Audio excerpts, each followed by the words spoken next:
ആർക്കാണല്ലേ മാങ്ങാച്ചാർ ഇഷ്ടമില്ലാത്തത്? ഇന്നത്തെ റെസിപ്പി കഞ്ഞിയുടെ കൂടെ കഴിക്കാൻ പറ്റുന്നൊരു മാങ്ങാച്ചാറായാലോ? എന്നാൽ നമുക്ക് ഉണ്ടാക്കുന്ന വിധം എങ്ങനെയാണെന്ന് നോക്കിയാലോ?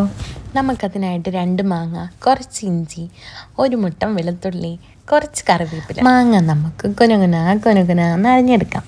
ഇനി നമുക്ക് കുനുകുന അരിഞ്ഞ മാങ്ങ വേറൊരു പാത്രത്തിലേക്ക് മാറ്റാം.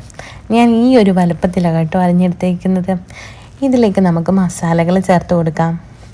അതിനായിട്ട് കുറച്ച് മഞ്ഞൾപ്പൊടി, ഓരോരുത്തരുടെയും എരിവിനനുസരിച്ച് മുളക് പൊടി ചേർത്ത് കൊടുക്കാവുന്നതാണ്, കുറച്ച് കായപ്പൊടി, ആവശ്യത്തിന് ഉപ്പ്, ഇവയെല്ലാം ചേർത്ത് നന്നായിട്ട് ഇളക്കി യോജിപ്പിക്കുക.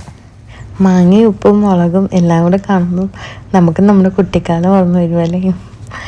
എന്താണേലും ഇളക്കി യോജിപ്പിച്ച് മാങ്ങ നമുക്കൊരു 10 മിനിറ്റ് റെസ്റ്റ് ചെയ്യാൻ വെക്കാം. ഞാനിവിടെ വെളിച്ചെണ്ണ കേട്ടോ അച്ചാർ ഉണ്ടാക്കി എടുത്തിരിക്കുന്നത്. എണ്ണ ചൂടായിട്ടുണ്ട്, കടുക് പൊട്ടിക്കാം.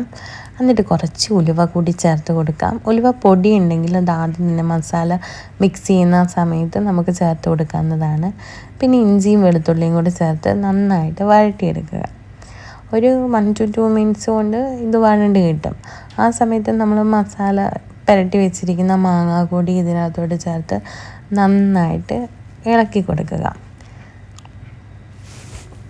മാങ്ങ നമ്മൾ ഒത്തിരി വേവിച്ചെടുക്കരുത് കേട്ടോ.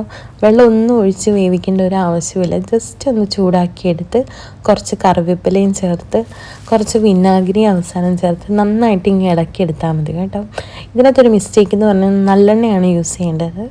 അതിന് പകരം ഞാൻ വെളിച്ചെണ്ണയാണ്, നമുക്കത് അവൈലബിൾ അല്ലാത്തതുകൊണ്ട് ഞാൻ ചേർത്തുന്നേ ഉള്ളൂ. പക്ഷേ എല്ലാവരും നല്ലെണ്ണ ചേർത്ത് ഉണ്ടാക്കാൻ ശ്രമിക്കുക. എനിവേ നമ്മുടെ അച്ചാർ ഇവിടെ റെഡി ആയിട്ടുണ്ട്. Thank you for watching.